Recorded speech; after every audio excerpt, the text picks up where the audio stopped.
Hello, family, and welcome back to my channel. To Delja Says What. It's been a very long time since I did a video, but it's because I've been doing a lot of working and a lot of working. But welcome to 2022, and we're going to start this new year with a bang. So today I'm just chilling in my home, thinking about things that I wanted to share with you, and I just wanted to know, what did you think about insurance? Policies, insurance coverage, insurance just in general.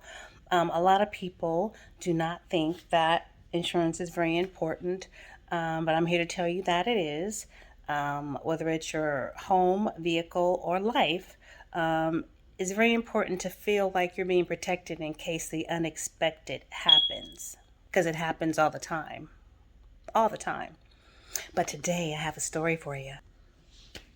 I had an irate customer who just came on my line, and just so we can just let everybody know, I am a collections representative for a bank in the repo department.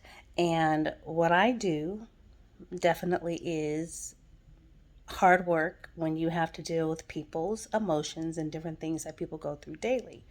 Now, I am not the rude representative that will badger you and cuss you out or give you attitude. I'm just here to provide information. So today I have a story for you about some information that I like to provide, just to give you a tip on why it's important to have insurance. So a lot of people don't know that when they purchase a vehicle, it is their vehicle.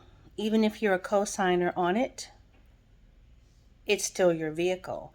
But in this case, the customer was the owner, and he subleased the vehicle to his daughter, which is what we would call a straw deal. So he actually bought it and then gave it to her, pretty much.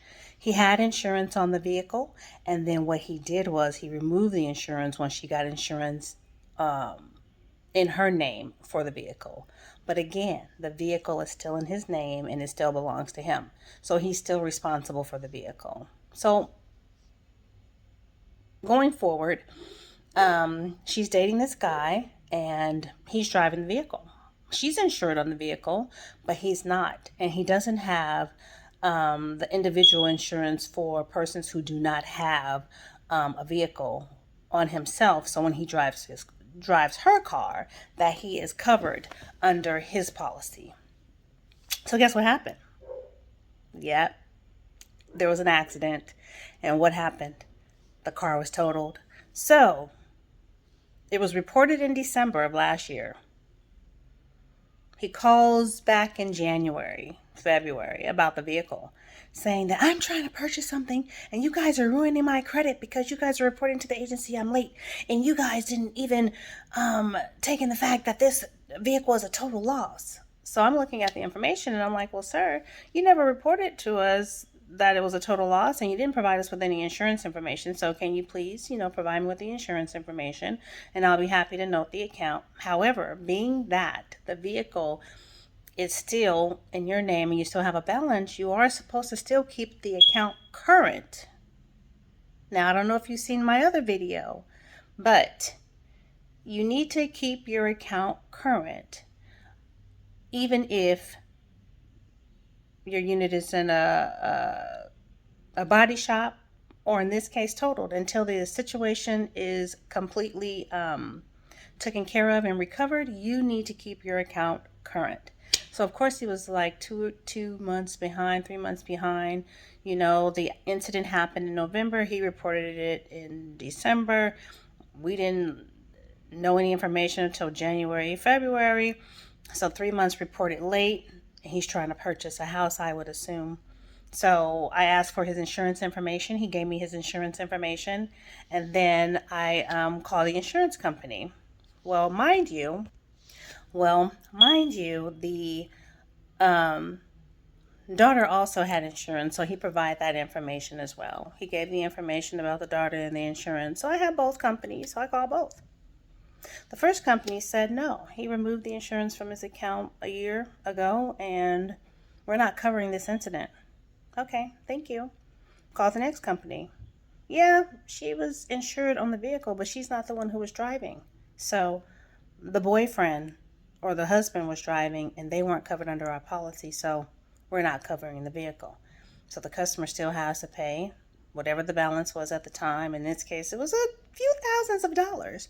And his vehicle is totaled. Total. So the moral of this story is when you're purchasing property for someone, like cars, and you subleasing them out or renting them out, make sure you have insurance on it. As long as it's in your name, you're still responsible. Make sure you're covering yourself with having insurance. Period. You know, we love to help and take care of our family members and children, but we still have to take and cover ourselves, because if we're not covered, and something like this happens, then guess what? We're stuck. And he still has to pay this car off. And the insurance company is not covering it. One key note, he did have gap insurance. So he did mention the gap. And like I told him, I'm like, well, gap is exactly what it is. It's a gap. It's supposed to fill in the gap or take some of the pressure. I'm not going to say pressure. That's the wrong word. It takes some of the slack of what the insurance doesn't cover. So let's just say if the car was $15,000 and it was totaled, the insurance company might have paid 10. Then the gap insurance will cover the other part of that wasn't covered by the insurance company. But in this case, because he did not have insurance on the car, the gap insurance will cover a percentage of what the value of the car was worth before it was in the accident. So just keep that little note to yourself. And that was pretty much it. So let me know what you guys think about this story. Of course, like, comment, and subscribe, and let me know what you think. How important is it for you to have insurance, even with life insurance? You know how many people pass away unexpectedly and their family is stuck with raising money, doing car washes and all kind of cookouts to try to come up with funds to pay for their family's funerals? It's important for you to have insurance to cover yourself. I myself, as a homeowner, and I have children and vehicles outside, it is very important for me to be covered. I was, 21 years old when I had my first accident. I had let my insurance lapse just for a few minutes, literally, and some young kid hit me from behind, and I couldn't get my car fixed. I wasn't covered by medical. I almost lost my job. I mean, it's very important to have insurance. And from that incident, moving forward as an adult, I carry insurance on myself, on my home, on my vehicles, and even on my children, because guess what? They're young and they don't think about that kind of stuff. They walk out this door every day. Anything can happen to them. And a couple of them, they already have insurance, but a couple of them don't. So if something happens, guess what? Mommy got you covered, and I won't have to worry about the burden of trying to scrape up cash or do fundraisers or beg family members and try to get friends to help me in my time of need. So keyword today, family, is insurance. If you don't have it, you better get some. I hope you enjoyed my little story time today. Again, my name is Delja. It's always a pleasure, and I'll have more stories for you. So thank you again for tuning in. God bless.